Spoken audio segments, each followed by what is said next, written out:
En la madrugada del 28 de diciembre de 2014, 155 pasajeros y 7 miembros de la tripulación, en el Aeropuerto Internacional Juanda de Surabaya, Indonesia, embarcaron en el vuelo 8501 de Indonesia Air Asia, en un Airbus A320 que se dirigía al aeropuerto de Changi, en Singapur. Era un vuelo de 2 horas y media de duración. La mayoría de los pasajeros eran indonesios, pero también había 3 surcoreanos, un singapurense, un malayo y un británico.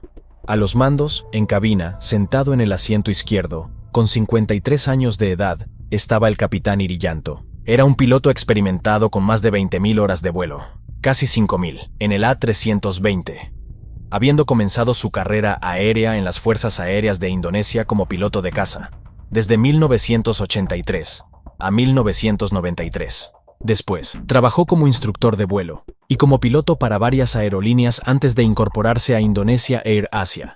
Junto a él se encontraba el primer oficial Remy Emmanuel Plessel, francés de 46 años, que originalmente había trabajado como ingeniero en París hasta los 44 años, donde cumplió su sueño de convertirse en piloto. El ingeniero de vuelo Saiful Rahmat también les acompañaba, además de 4 auxiliares de vuelo. Indonesia Air Asia fue la primera aerolínea para la que trabajó, y desde su incorporación en 2012 había acumulado algo más de 2.000 horas de vuelo y pilotaría el avión a Singapur aquella mañana. Mientras los pilotos preparaban el avión para la salida, un fallo interno en el ordenador de la aeronave apareció. Había sucedido en varios vuelos anteriores sin problemas graves, pero esta vez se combinaría con una tormenta perfecta de formación, de errores humanos, deficiencias y falta de comunicación, que provocaron la pérdida de todos los ocupantes del vuelo. Antes de despegar, los pilotos hablaron sobre las condiciones climatológicas. Su ruta sobre el mar de Java estaba rodeada de tormentas y estaba claro que pasarían gran parte del vuelo esquivándolas. A las 5:30 de la mañana hora local, el vuelo 8501 despegaba y se dirigía hacia el noroeste sobre el mar de Java, pero ninguna de las personas que iban a bordo llegaría a Singapur. Lo que ocurrió en los minutos siguientes conmocionaría al mundo de la aviación y pondría en tela de juicio aspectos tan básicos como el papel de la automatización en el transporte aéreo. A las 6:10 de esa mañana, el avión había alcanzado su altitud de crucero de 32.000 pies. Debido a las enormes nubes de la zona y a la temperatura exterior de menos 62 grados centígrados, existía el riesgo de que se acumulara hielo en el avión. El primer oficial pidió al capitán que activara el sistema antihielo del avión, para que éste pudiera seguir volando en esas condiciones. Los auxiliares de vuelo pidieron a los pasajeros que se abrocharan los cinturones de seguridad, ante la posibilidad de turbulencias. El ambiente en la cabina era relajado, y el vuelo avanzaba con normalidad por la ruta prevista. A pesar de todo, los pilotos sabían que este iba a ser un vuelo muy ajetreado para ellos, ya que se acercaban a una zona de tormentas que pronto tendrían que sortear, pero no tenían ni idea del enorme despliegue al que se verían sometidos en los siguientes minutos. De repente, una luz de alerta se encendió en la cabina. Esto fue acompañado por un mensaje de advertencia en el ECAM, o monitor electrónico centralizado de la aeronave que decía Auto Flight Rudder Travel, desplazamiento automático del timón de vuelo. Siguiendo el procedimiento estándar, el primer oficial dio el aviso ECAM Action, lo que implicó que los pilotos siguieran la lista de comprobación que aparecía en la ECAM para resolver el problema. El limitador de recorrido del timón es un dispositivo que limita el movimiento del timón en la cola del avión. La ECAM estaba alertando a los pilotos de que había un fallo en el sistema, y les aconsejaba que reiniciaran los ordenadores responsables del mismo, conocidos como FAC-1 y FAC-2. FAC son las siglas de Flight Augmentation Computer, ordenador de aumento de vuelo. FAC 1 y 2 constituyen una parte vital de los ordenadores de vuelo del Airbus A320, ya que son responsables de funciones importantes, como generar alertas de ráfagas de viento, avisos de entrada en pérdida, controlar el timón y calcular varias velocidades aerodinámicas, que son críticas para el funcionamiento normal del avión. Los pilotos llevaron a cabo las acciones del ECAM y reiniciaron estos ordenadores de uno en uno, utilizando los mandos del panel superior. Los 2 ordenadores volvieron a funcionar con normalidad. Los pilotos se fijaron en el radar meteorológico de las pantallas de navegación. Podían ver una gran tormenta delante de ellos, en la parte derecha. El capitán solicitó al control de tráfico aéreo desviarse 15 millas a la izquierda de su ruta prevista para evitar esta tormenta. Las tormentas son el tipo de condiciones meteorológicas más peligrosas que puede sufrir un avión. Los rayos, el granizo, el hielo y las fuertes turbulencias que se producen en las tormentas eléctricas pueden provocar, y han provocado el derribo de muchos aviones a lo largo de los años, por lo que a los pilotos se les enseña desde muy pronto a evitarlas. El control de tráfico aéreo aprobó el cambio de rumbo y el primer oficial giró el avión unos grados a la izquierda. A continuación, el primer oficial llevó a cabo una reunión informativa con la tripulación, en la que discutieron lo que harían si fallara un motor, o si tuvieran que iniciar un descenso de emergencia desde su posición actual. Decidieron que Semarang, en Indonesia, sería su aeropuerto alternativo en tal situación. Pero no llegaron muy lejos en esta discusión antes de ser interrumpidos. De nuevo, la misma advertencia había aparecido en la ECAM por segunda vez, en el sistema limitador de recorrido del timón de vuelo automático. Los pilotos siguieron las acciones de la ECAM y volvieron a reiniciar los ordenadores de uno en uno. Una vez más, los sistemas volvieron a funcionar con normalidad. 2 minutos más tarde, el capitán llamó por radio al control de tráfico aéreo solicitando ascender a 38.000 pies desde su altitud actual de 32.000 pies. Esperaba poder ascender por encima de las tormentas, ya que podía ver en su radar meteorológico que a su altitud actual, gran parte del cielo estaba cubierto. El controlador pidió al capitán que se mantuviera a la espera, ya que había otras aeronaves en la zona que estaban por encima del su vuelo. De nuevo sonó la alarma principal, y la ECAM notificó a los pilotos que el sistema limitador del recorrido del timón de dirección se había desactivado. Como la vez anterior, los pilotos siguieron el procedimiento y reiniciaron los dos ordenadores FAC-1 y FAC-2, y una vez más el sistema volvió a funcionar con normalidad. Esta fue una de las primeras ocasiones en las que ocurrió varias veces en el mismo vuelo. Normalmente los pilotos seguían las acciones de la ECAM, y los ingenieros reiniciaban los ordenadores una vez que el avión estaba en tierra. Poco después, el control aéreo de Yakarta autorizó a los pilotos a ascender a 34.000 pies, pero los pilotos no respondieron, y el controlador repitió la autorización. El control de tierra llamó al vuelo de Air Asia Indonesia varias veces, pero nunca recibió respuesta. Mientras tanto, en la cabina, el aviso de la ECAM había aparecido de nuevo. El capitán ya estaba harto. Quedaba más de 1 hora de vuelo y estaba decidido a no perder más tiempo en restablecer el ordenador. Unos días antes de este vuelo, había visto a un ingeniero de tierra desconectar los interruptores de los ordenadores de aumento de vuelo para resolver este problema, mientras el avión estaba aparcado en la puerta de embarque. Pensó erróneamente que resultaría correcto hacer lo mismo en el aire. El capitán abandonó su asiento y localizó los interruptores responsables de los ordenadores de aumento de vuelo. El interruptor FAC-1 estaba encima de su asiento, mientras que el interruptor FAC-2 estaba detrás del primer oficial. Pulsó los botones uno detrás del otro. Es difícil explicar la rapidez con la que las cosas se torcieron a partir de este punto. Inmediatamente sonó en la cabina la alerta de desconexión del piloto automático. Tanto el piloto automático como los aceleradores automáticos se desconectaron. El avión había entrado en lo que se conoce en terminología de aviación como ley alternativa, lo que significa que había perdido una serie de protecciones del ordenador, destinadas a mantener la aeronave dentro de los límites de seguridad. El primer oficial estaba ahora pilotando la aeronave manualmente a 32.000 pies, con un sistema mucho más primitivo de protecciones automatizadas respaldándolo. Pero el avión se podía pilotar. Los pilotos acababan de retroceder unas décadas en cuanto a la automatización. No obstante, en cuanto se desconectaron los sistemas, el avión inició un giro pronunciado hacia la izquierda, sin el ordenador de aumento de vuelo para compensar una tendencia a la inclinación del timón. Esto hizo que la aeronave continuara inclinándose hacia la izquierda durante 9 segundos hasta que el primer oficial se dio cuenta de lo que estaba pasando. En ese momento el ángulo de inclinación había alcanzado los 54 grados, lo que estaba más cerca de estar de lado que de volar recto y nivelado. El primer oficial se sobresaltó cuando se dio cuenta de hasta qué punto se había inclinado el avión, e inmediatamente movió la palanca lateral hacia la derecha para que el avión volviera a estar recto y nivelado. Pero por alguna razón, hizo mucho más que volver a nivelar el avión. Tiró hacia arriba de la palanca lateral, haciendo que la aeronave iniciara un ascenso vertiginoso. La aeronave ascendía ahora a 11.000 pies por minuto, 5 veces más rápido de lo que sería normal a esta altitud. Quizás desorientado espacialmente por su rápido giro a la derecha, el primer oficial comenzó a dejar que el avión se inclinara de nuevo hacia la izquierda. El avión continuó inclinándose hacia la izquierda, y a medida que ascendía, comenzó a perder velocidad rápidamente.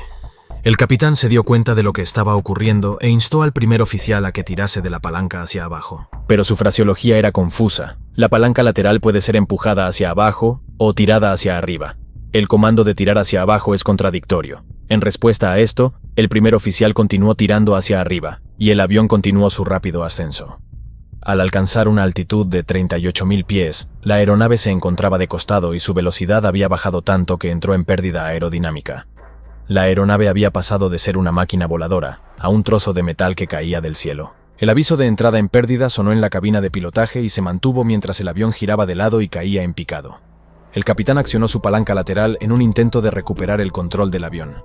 Como expiloto militar que era, no era ajeno a lo que en la aviación comercial se conoce como upset o pérdida de control. No obstante, no había recibido formación para llevar a cabo los procedimientos de recuperación adecuados en el Airbus A320. Pero mientras el avión caía rápidamente hacia el océano, el capitán trató correctamente de recuperar la aeronave accionando la palanca lateral hacia adelante. Intentaba impulsar el morro hacia abajo para restablecer el flujo de aire sobre las alas, mientras que el primer oficial hacía exactamente lo contrario de lo que debería haber hecho. En lugar de inclinar el morro de la aeronave hacia abajo, seguía tirando hacia arriba de la palanca lateral, en un esfuerzo reflejo por hacer que la aeronave ascendiera. En circunstancias normales, cuando ambos pilotos están utilizando sus palancas laterales al mismo tiempo, aparece una flecha de advertencia en la cabina que indica doble entrada. Sin embargo, en este vuelo, la advertencia de entrada en pérdida que sonaba continuamente eclipsó el aviso, y a medida que la aeronave descendía, ambos pilotos realizaban entradas contradictorias en sus mandos. La aeronave descendía a unos 12.000 pies por minuto, más de 4 veces más rápido de lo que descendería en circunstancias normales. Según descendía, las alas se volvían totalmente ineficaces. Si los pilotos no conseguían que el morro apuntara hacia arriba rápidamente, no habría forma de salvar la aeronave. Pero con el primer oficial todavía tirando hacia atrás de la palanca, esto nunca iba a suceder. El avión continuó cayendo en picado hacia el agua, a una velocidad aterradora. A pesar de que el avión les avisaba de que estaban entrando en pérdida, los pilotos seguían sin creerse lo que estaba ocurriendo. Estaban más o menos rectos y nivelados, pero la altitud seguía disminuyendo y la velocidad parecía imposiblemente baja. En un momento dado, el capitán cambió el instrumento que le suministraba la información sobre la velocidad a una fuente diferente, por si estaba recibiendo datos incorrectos. Pero la velocidad increíblemente baja que estaba viendo era la velocidad real. Poco después, el avión estaba cerca de los 10.000 pies y la recuperación se estaba haciendo casi imposible. Ambos pilotos continuaron con sus intentos de salvar el avión hasta que se agotó el tiempo. A las 6:20 de la mañana, el avión se estrelló contra el mar de Java a una velocidad vertical de más de 2.000 metros por minuto. Las 162 personas a bordo perecieron en el acto. Inicialmente la causa de este accidente era un misterio total. Los pilotos no habían emitido ninguna señal de socorro. Por lo que se pudo ver en las cintas del radar, simplemente habían iniciado un descenso rápido en el mar y se desvanecieron. Las sospechas recayeron inicialmente en la meteorología. No era la primera vez que las tormentas eléctricas derribaban un avión, y las condiciones a lo largo de la ruta del vuelo 8501 eran peligrosas. Cuando el avión fue finalmente localizado en el fondo del mar 2 semanas después del accidente, se recuperaron la grabadora de datos de vuelo y la grabadora de voz de la cabina de los pilotos y fueron llevadas al laboratorio para su análisis. Según los investigadores observaban las lecturas de la grabadora de datos y escuchaban la grabadora de voz de la cabina de mandos, empezó a formarse una imagen del accidente totalmente distinta de la que se tenía hasta entonces. Lo que realmente ocurrió no tuvo nada que ver con las condiciones atmosféricas. Más bien, los pilotos respondieron a una advertencia de las computadoras de una manera no estándar, es decir, desconectando los interruptores. Esto provocó la desconexión del piloto automático, lo que obligó al primer oficial a realizar una maniobra extraña que puso al avión en una pérdida aerodinámica que los pilotos fueron incapaces de recuperar. Cabe destacar aquí que antes de que el capitán pulsara los interruptores que desconectaron el piloto automático, el avión no se encontraba en una situación peligrosa. Los pilotos podrían haber volado perfectamente hasta Singapur, por lo que la verdadera cuestión que se plantean los investigadores no es la meteorología o un defecto mecánico, sino la formación de los pilotos y la psicología humana. ¿Por qué el primer oficial respondió de la forma en que lo hizo al giro inicial de la aeronave a la izquierda? ¿Qué pudo haberle impulsado a elevar el morro de la aeronave en un ascenso que debía saber que conduciría a una entrada en pérdida? Y además, ¿por qué los pilotos no fueron capaces de recuperar la aeronave de esta situación? Sorprendentemente, la respuesta a esta última pregunta es que nunca se les entrenó para ello. Airbus había considerado que esta formación, conocida como formación de recuperación y prevención de problemas, no era necesaria en el A320. Su razonamiento era que se suponía que el nivel de automatización de sus aviones evitaría que los pilotos se vieran alguna vez en esa situación. Sobra decir que el informe final sobre este accidente recomendaba que este entrenamiento fuera obligatorio en el A320 al igual que lo es en el Boeing 737 y otros aviones. Desde este accidente, esa formación se ha hecho obligatoria. Aunque incluso sin haber recibido esta formación, el piloto debería haber sido capaz de recuperar la aeronave. De hecho, en lo que se refiere a sus movimientos en la palanca lateral, el capitán había respondido correctamente a esta situación. Empujó la palanca lateral hacia adelante para entrar en picado. Sin embargo, cometió un error crucial al no notificar al primer oficial que estaba tomando el control con la llamada estándar I have control, tengo el control. Si lo hubiera hecho, habría podido salvar la aeronave. Los investigadores señalaron que, no obstante, utilizó el pulsador de toma de control de su palanca lateral, que debería haberle dado el control total. Sin embargo, solo lo hizo durante unos breves segundos, en lugar de los 40 segundos necesarios para transferir el control de una palanca lateral a la otra. En cuanto a por qué el primer oficial respondió al giro inicial a la izquierda de la forma en que lo hizo, los investigadores consideran que se sobresaltó tanto al darse cuenta de la posición inusual de la aeronave que no respondió en base a su entrenamiento, sino con puro instinto. Esta acción se vio reforzada por la confusa orden del capitán de tirar hacia abajo de la palanca, que debió haber sido como una orden de tirar hacia atrás de la palanca lateral. Tan pronto como el piloto automático se desconectó y el avión comenzó a girar hacia la izquierda, el ambiente en la cabina se convirtió en confusión y pánico. Los procedimientos estándar fueron olvidados por ambos pilotos, mientras luchaban por comprender lo que estaba pasando con su avión. Todo ello mientras sonaban las alarmas y el avión se sacudía de un lado a otro. El accidente del vuelo 8501 es una lección de lo rápido que pueden torcerse las cosas en un avión, una vez que se deja de lado la formación y los procedimientos estándar. El tiempo total transcurrido entre la activación de los interruptores y el impacto del avión contra el mar fue de solo 3 minutos y medio. El informe final recomendó a AirAsia que mejorara su formación en gestión de recursos de la tripulación, básicamente reforzando el trabajo en equipo en la cabina. También recomendó que aplicara estrictamente los procedimientos operativos estándar en todas las fases del vuelo, tanto en situaciones normales como en emergencias.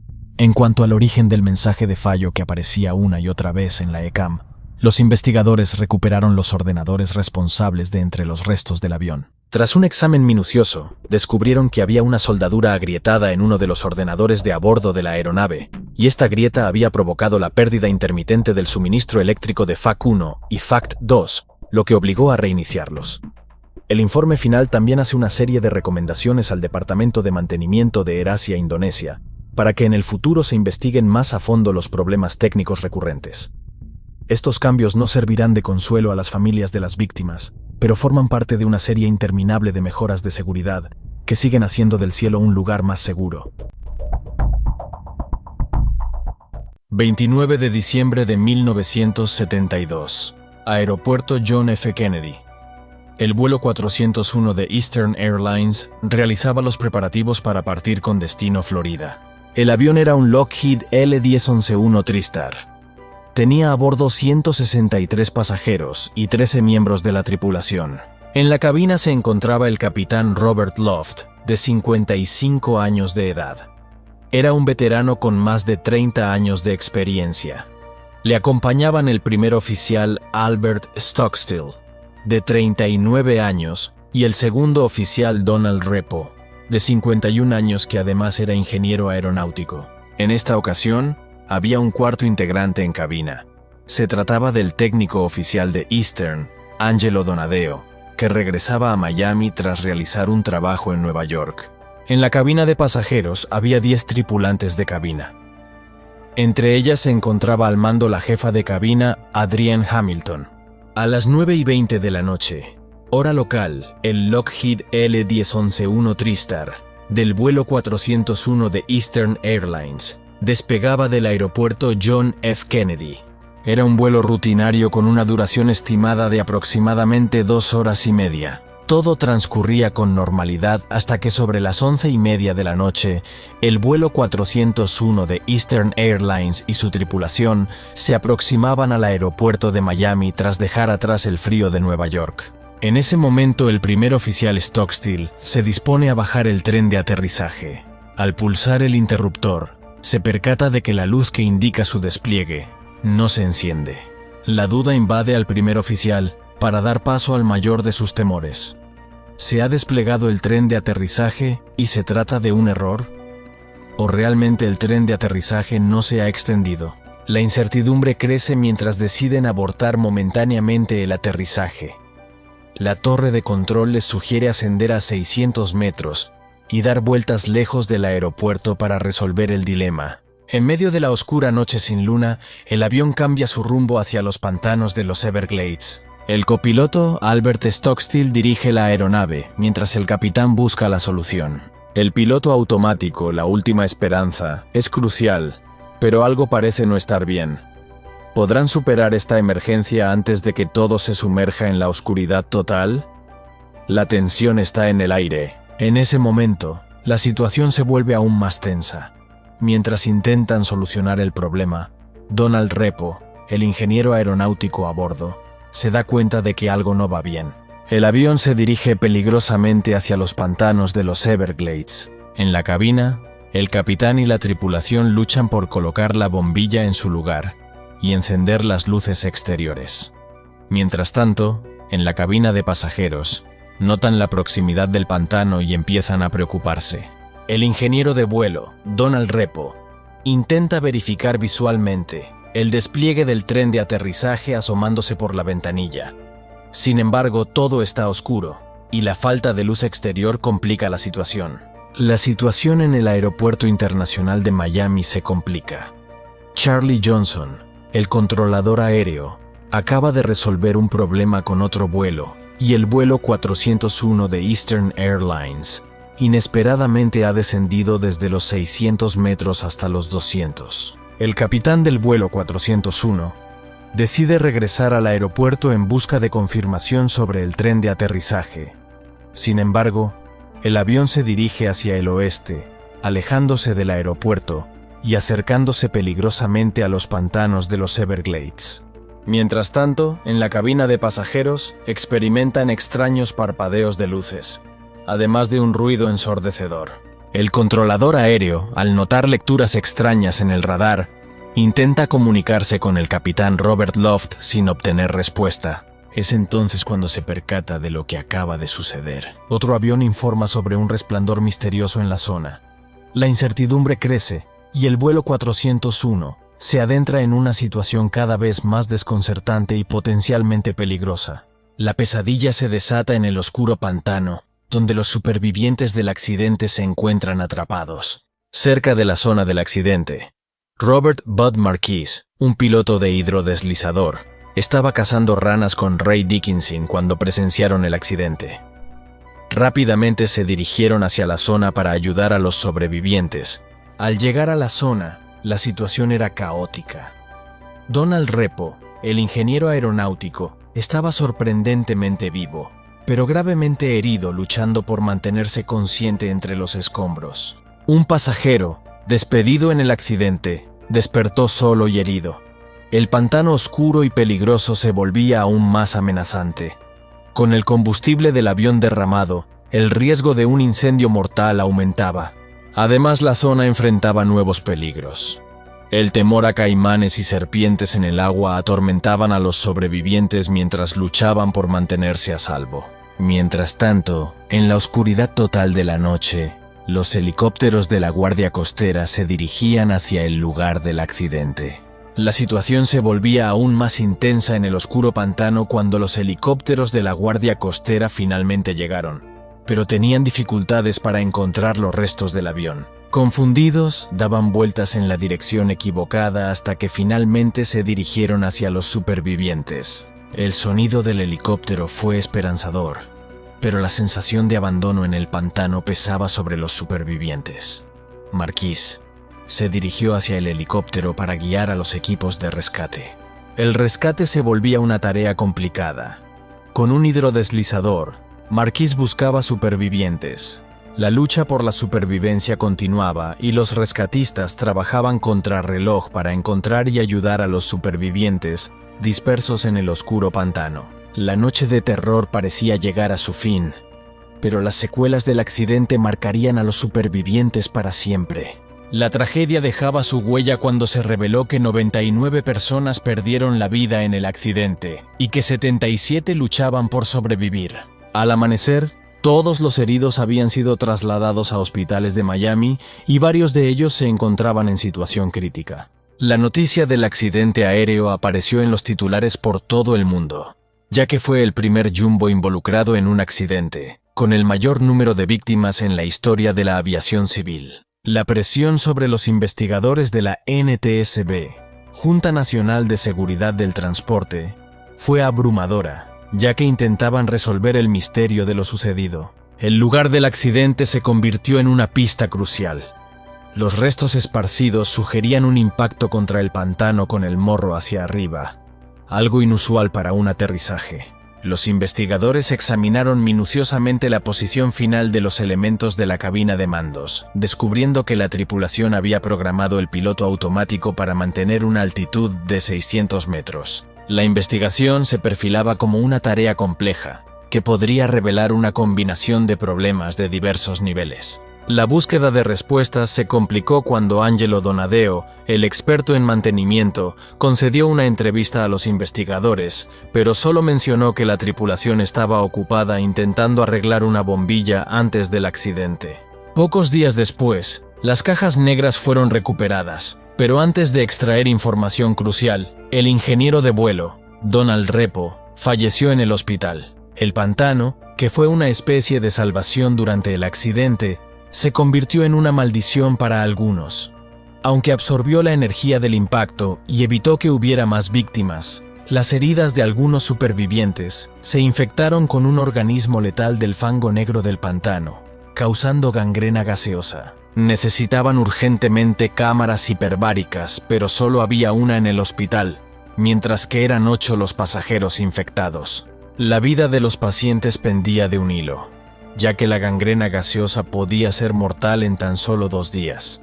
La decisión entre la amputación o encontrar más cámaras hiperbáricas agregaba un nuevo nivel de desesperación a la lucha por la supervivencia.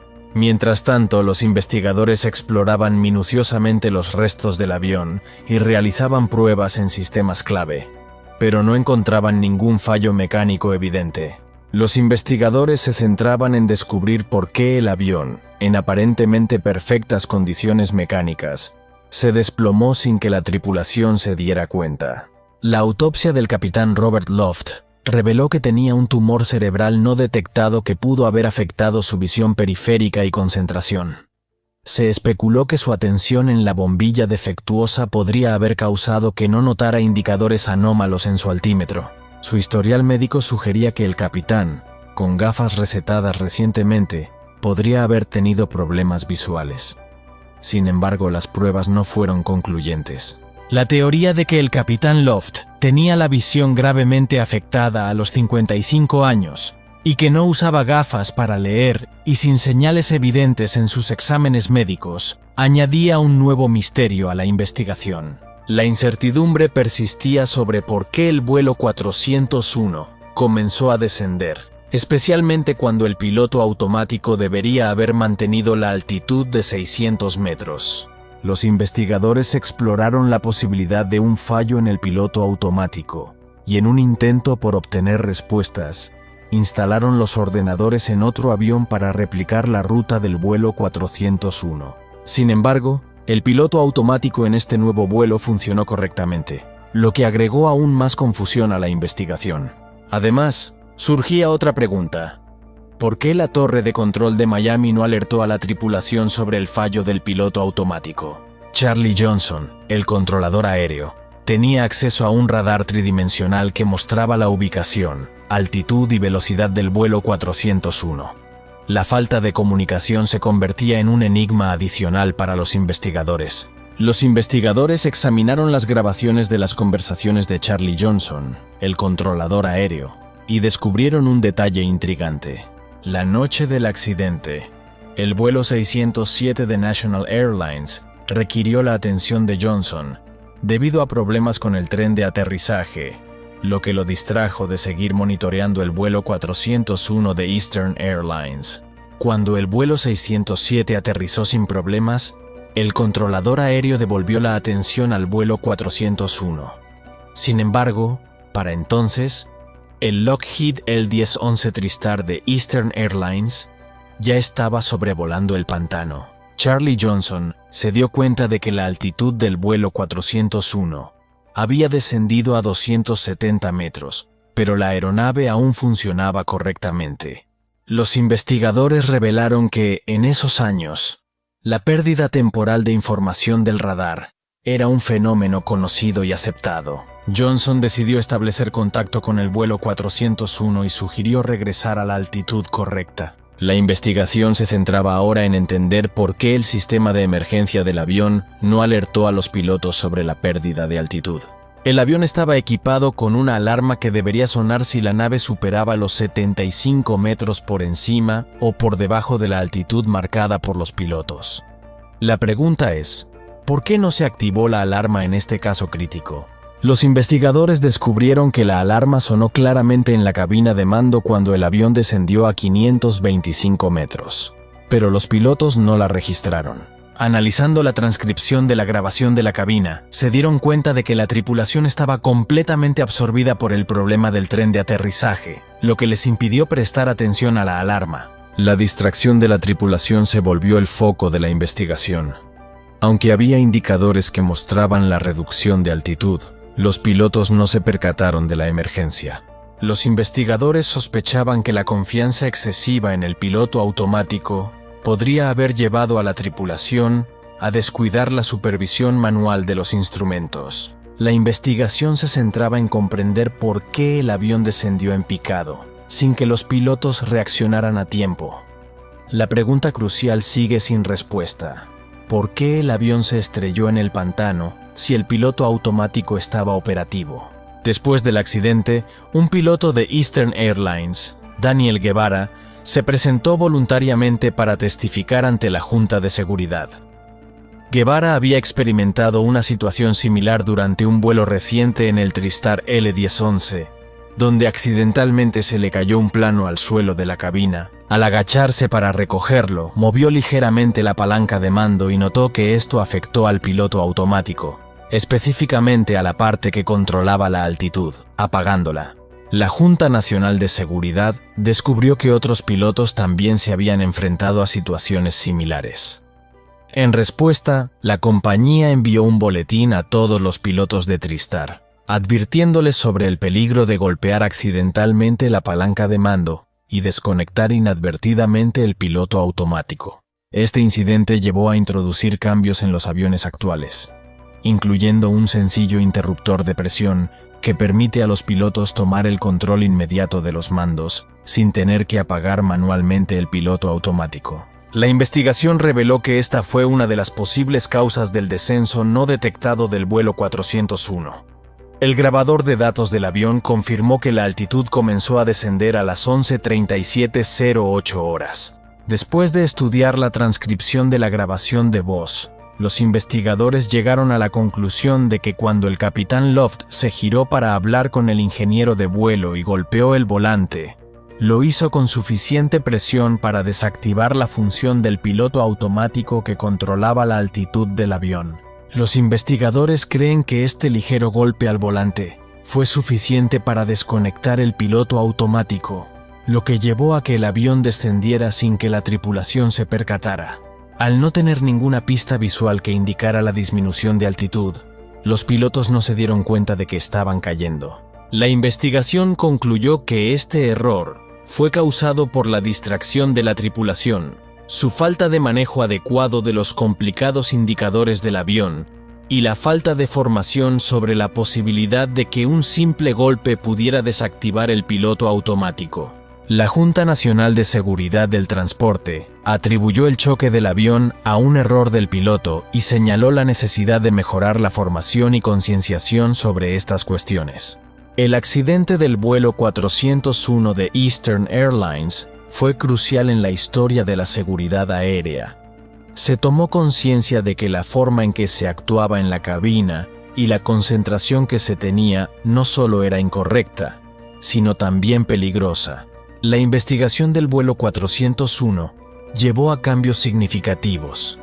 Se destacó la importancia de la formación sobre la posible desactivación del piloto automático con un simple golpe al volante, y se implementaron medidas para mejorar la concienciación de los pilotos sobre este riesgo. Además, se descubrió que el tren de aterrizaje estaba desplegado, lo que indicaba que el avión podría haber aterrizado. El hecho de que un simple fallo en una bombilla de $12 pudiera tener consecuencias tan graves resaltó la necesidad de atención a los detalles en la seguridad aérea. Aunque se presentaron sugerencias para evitar accidentes similares, como nuevas normas en la preparación de los controladores aéreos, la lección más importante del accidente del vuelo 401 se aprendió años después.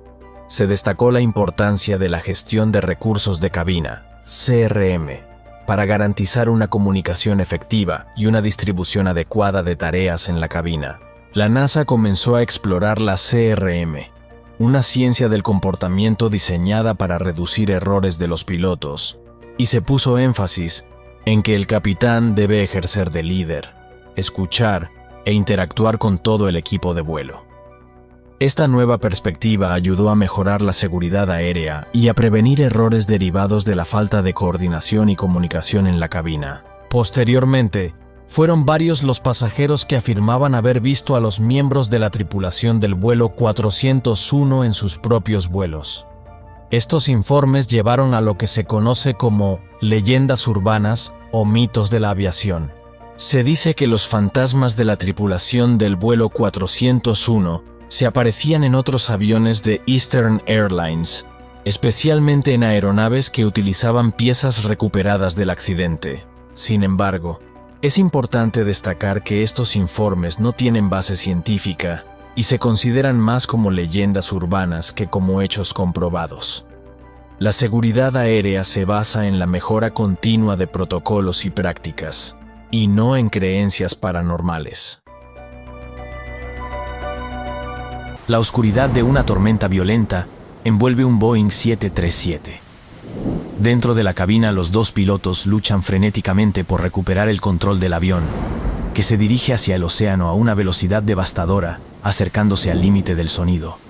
Las alarmas suenan incesantes y los pilotos, atrapados en un ciclo de decisiones erráticas, luchan contra una avalancha de problemas. Los instrumentos muestran información contradictoria, y cada intento de recuperar el control parece empujar al avión más cerca del desastre. Detrás de ellos, 100 almas aguardan en un tenso silencio, mientras cada movimiento del avión amplifica sus temores. El rugido de los motores y las sacudidas constantes dejan claro que algo está terriblemente mal. Los pasajeros, algunos rezando, otros aferrándose a sus asientos con fuerza, intentan buscar consuelo en la tripulación de cabina, quienes ocultan su propio miedo detrás de una fachada de calma. ¿Queda algo por hacer?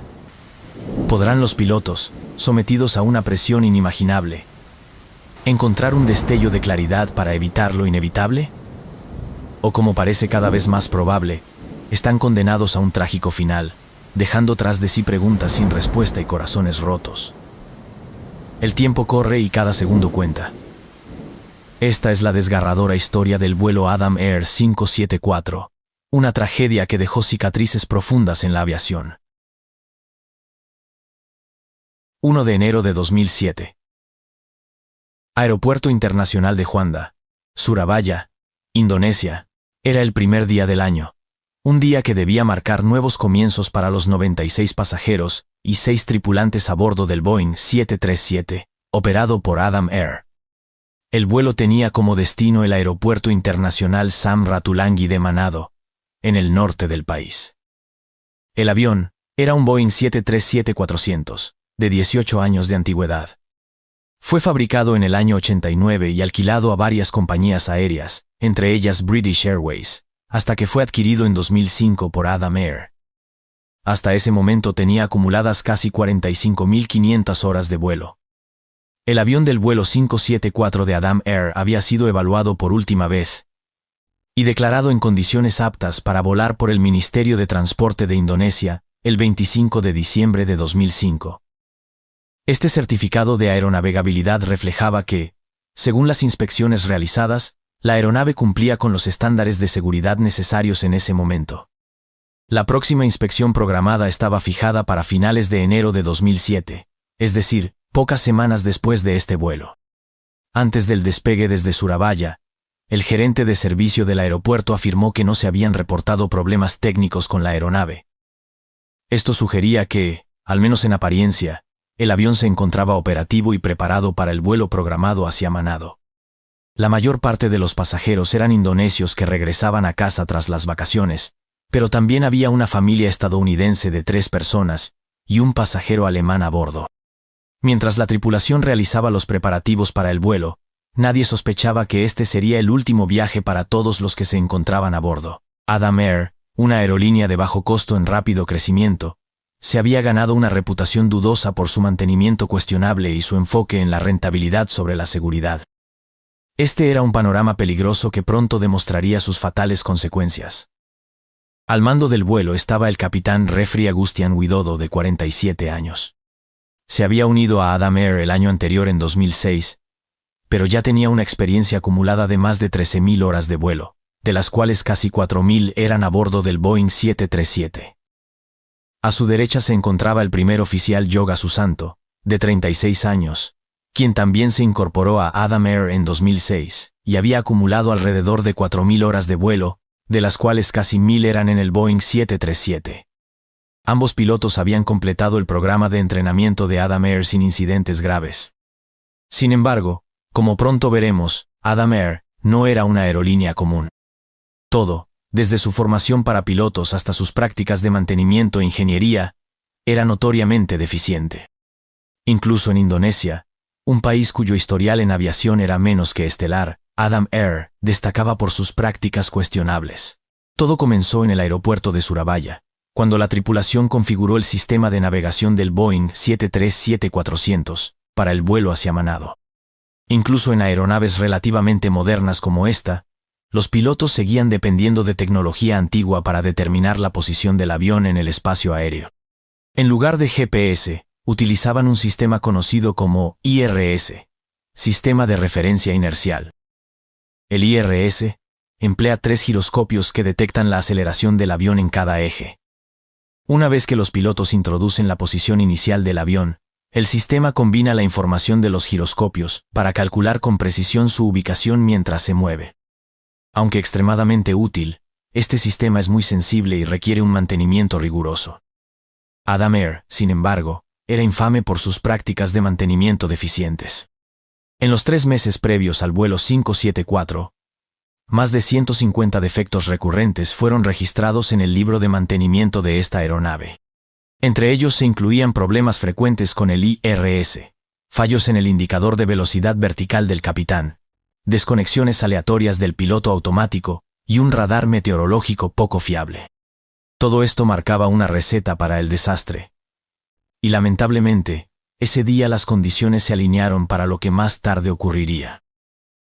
Los radares en los aviones modernos son sistemas complejos, y aunque pequeños problemas técnicos son comunes, un nivel tan persistente de disfunción como el del vuelo 574 es alarmante. Mientras los pilotos preparaban el avión para el despegue, eran conscientes de los problemas recurrentes con el sistema de referencia inercial, IRS. Sin embargo, no estaban preparados para manejar estas limitaciones debido a la falta de formación adecuada. El vuelo 574 despegó de Surabaya alrededor de las 2 de la tarde, llevando a sus 98 pasajeros hacia el norte en lo que debía ser un trayecto corto y directo. La mayoría de los pasajeros estaban relajados, ansiando llegar a sus hogares para cenar. La región era conocida por su belleza natural, pero también por su clima extremo. Las tormentas que se forman sobre el mar de Java son algunas de las más peligrosas del planeta. Los pilotos sabían que tendrían que navegar cuidadosamente alrededor de estas tormentas, algo que forma parte del día a día para los pilotos indonesios. Sin embargo, lo que enfrentaron iba mucho más allá de un desafío meteorológico común. Más allá de las tormentas, acechaban otros peligros, ocultos en las deficiencias del avión y en los procesos de formación de la tripulación. A las 2 de la tarde, el capitán alineó el avión con la pista y puso en marcha los motores, iniciando el despegue. El despegue se realizó sin contratiempos, pero una vez en el aire, la aeronave comenzó a tambalearse al atravesar una tormenta, por suerte, no tardó en estabilizarse. El vuelo se dirigió al noreste, ascendiendo hacia su altitud de crucero de 35.000 pies, 10.700 metros. Todo parecía en orden y según el plan, por lo que activaron el piloto automático, el cual seguiría la ruta preprogramada en el sistema de gestión de vuelo, FMS. El FMS es un sistema fundamental en la aviación moderna, ya que permite a los pilotos monitorizar con precisión el progreso de la aeronave a lo largo de la ruta, realizar ajustes de trayectoria en tiempo real y gestionar parámetros vitales como el consumo de combustible. Durante la preparación en la puerta de embarque en Surabaya, el capitán y el primer oficial habían introducido la ruta en el FMS, la cual ahora se visualizaba en el sistema, representada por una línea magenta en la pantalla de la cabina. El piloto automático en condiciones normales permite que el avión se mantenga en un vuelo lineal y estable, siguiendo la ruta sin necesidad de intervención constante de los pilotos. Esto se debe a que las aeronaves modernas están diseñadas para ser altamente estables en vuelo, permitiendo que el sistema de control automático las dirija con gran precisión. Sin embargo, en este caso, un problema no resuelto en el mantenimiento de los alerones generaba una tendencia a que la aeronave girase ligeramente hacia la derecha. Los alerones son unas superficies de control cruciales ubicadas en las alas, y sirven para controlar los movimientos de rotación hacia la izquierda y hacia la derecha. Este mal funcionamiento obligó al piloto automático a realizar correcciones continuas, manteniendo la columna de control ligeramente desviada hacia la izquierda para contrarrestar la inclinación. Aunque este comportamiento no era ideal, no representaba un peligro inmediato y el vuelo continuó con normalidad en otros aspectos, permitiendo a la tripulación llevar el avión a su destino sin mayores complicaciones. Este tipo de situaciones resalta la importancia de los sistemas automatizados en la aviación moderna, pero también subraya la necesidad de un mantenimiento minucioso y continuo para garantizar que todos los componentes críticos del avión operen de manera óptima. Durante la primera etapa, los pilotos del vuelo 574 de Adam Air no anticiparon ningún problema significativo. Sin embargo, poco después de levantar el vuelo, comenzaron a notar algo inusual. El sistema de gestión de vuelo, FMS, en las pantallas del capitán y del primer oficial, mostraban ubicaciones diferentes para el avión. Este tipo de discrepancia no era común y despertó inmediatamente la preocupación de la tripulación. El Boeing 737 está equipado con dos unidades de referencia inercial, IRS, independientes, una que alimenta el sistema de gestión de vuelo del capitán y otra el del primer oficial. Esta redundancia es crucial para la seguridad del vuelo, ya que permite verificar la información y garantizar una operación fiable en todo momento. Sin embargo, el problema que enfrentaban los pilotos del vuelo 574 era que no sabían cuál de estos sistemas estaba proporcionando la información correcta. Ambas ubicaciones parecían plausibles, pero la diferencia entre las dos estaba aumentando progresivamente, lo que a su vez aumentaba la incertidumbre de los pilotos. Mientras las unidades inerciales seguían proporcionando datos erróneos a una de las computadoras del FMS, los pilotos se vieron obligados a tomar una decisión inmediata. ¿En cuál de los dos sistemas debían confiar? La situación se volvía cada vez más crítica, ya que minuto a minuto, la diferencia en las ubicaciones crecía y la posibilidad de perderse sobre el océano aumentaba. Increíblemente, esta situación no era extraña para la aerolínea.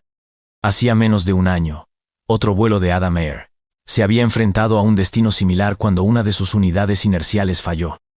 En esa ocasión, los pilotos tardaron 2 horas en reorientarse, y durante ese tiempo, estuvieron en peligro de quedarse sin combustible. El tiempo apremiaba para la tripulación del vuelo 574.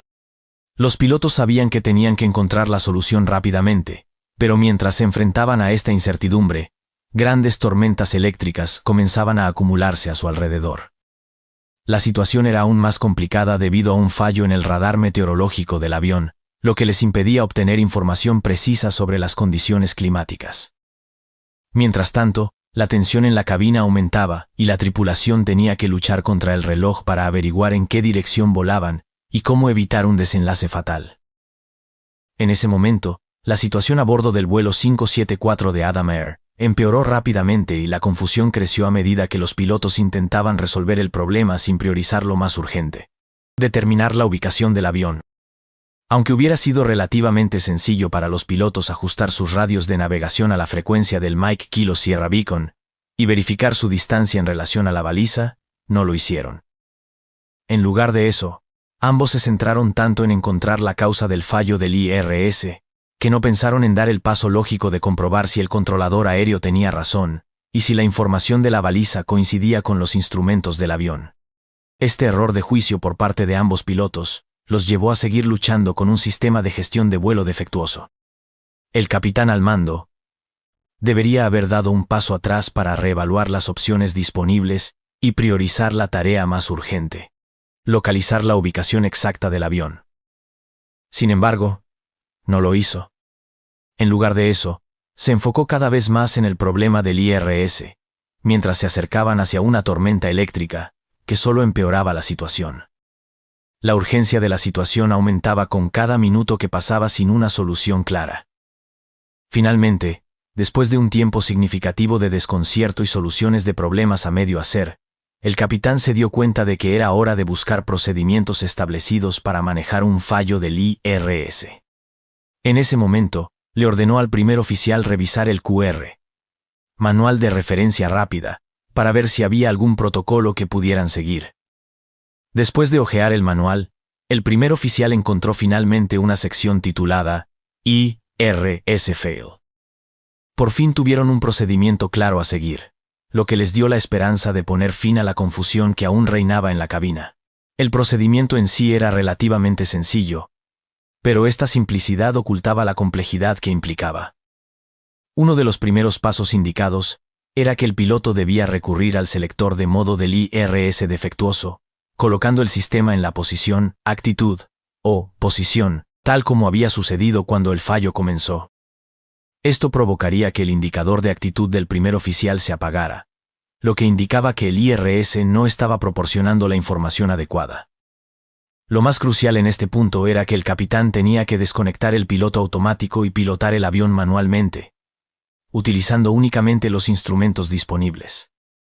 Mientras tanto, el primer oficial debía continuar con la lista de verificación, que indicaba que el avión debía mantenerse nivelado durante 30 segundos para asegurarse de que todo estuviera en orden antes de proceder con la corrección del problema.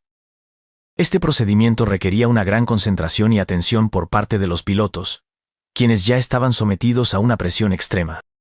Sin embargo, este enfoque finalmente les daría una oportunidad para controlar la situación y superar la confusión en la cabina.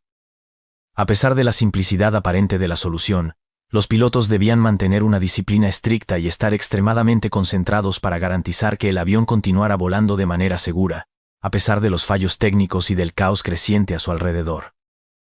En cuestión de segundos, la situación a bordo del vuelo 574 de Adam Air alcanzó un punto crítico. El avión se inclinó a un ángulo de 35 grados, lo que activó una alarma automatizada de ángulo de inclinación, alertando a los pilotos de que estaban comenzando a girar peligrosamente hacia un lado.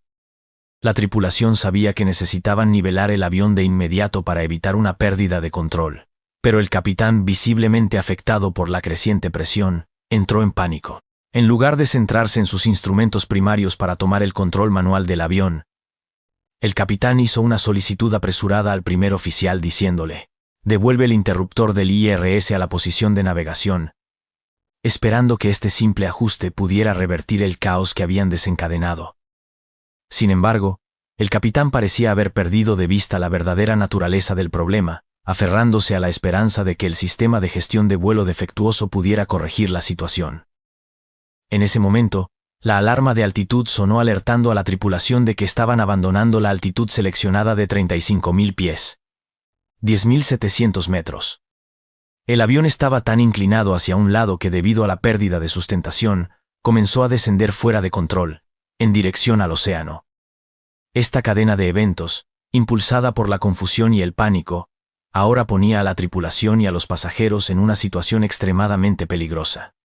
Sin una corrección rápida y adecuada, el avión se encontraba en riesgo inminente de caer en picado, y el tiempo se estaba agotando rápidamente.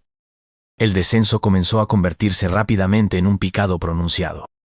El primer oficial intentó corregir el banco del avión, la inclinación lateral, pero el capitán, convencido de que la aeronave aún debía estar nivelada para reiniciar correctamente el sistema IRS, le ordenó que dejara de tocar los controles. El capitán, cegado por su creencia de que el avión estaba en una posición estable, insistió en que no se realizaran correcciones adicionales, pues temía que alteraran el proceso de reinicio del sistema.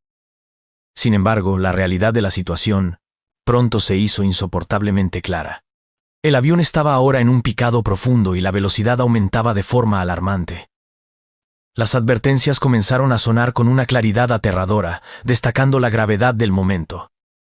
La alarma de exceso de velocidad resonaba en la cabina, alertando a los pilotos de que si no reducían la velocidad de inmediato, el avión podría empezar a sufrir daños estructurales. El avión se acercaba peligrosamente a la velocidad del sonido, lo que generaba una presión aún mayor sobre la tripulación, atrapada entre el caos y la confusión. En ese instante, el capitán se encontraba completamente paralizado por el pánico. Sabía que su avión estaba cayendo hacia el océano, pero no tenía idea de cómo recuperar el control. Adam Air, al igual que muchas aerolíneas, no había proporcionado una formación específica sobre cómo manejar situaciones de actitudes inusuales como esta. El capitán, sin entrenamiento para manejar una pérdida de control en una situación tan extrema, no sabía cómo revertir el picado. La falta de preparación ante este tipo de emergencias dejó a la tripulación sin las herramientas necesarias para salvar la aeronave. El capitán, paralizado por el pánico, siguió su instinto y tiró de la columna de control, con la esperanza de recuperar la estabilidad. Sin embargo, esta acción tuvo un efecto catastrófico. El avión comenzó a descender en espiral, lo que generó una presión extrema sobre la estructura de la aeronave. La fuerza G del descenso hizo que los pasajeros fueran brutalmente empujados hacia sus asientos, mientras los motores rugían y el viento casi supersónico aullaba a través del fuselaje. La situación era una pesadilla para todos a bordo. El avión ahora caía a una velocidad vertiginosa de más de 50.000 pies por minuto, 915 kilómetros por hora. El primer oficial, desesperado, le pidió al capitán que detuviera la maniobra, pero ya era demasiado tarde. Cualquier movimiento significativo en los controles podría haber causado daños irreparables. Lamentablemente, cuando el capitán soltó la columna de control, eso fue precisamente lo que ocurrió.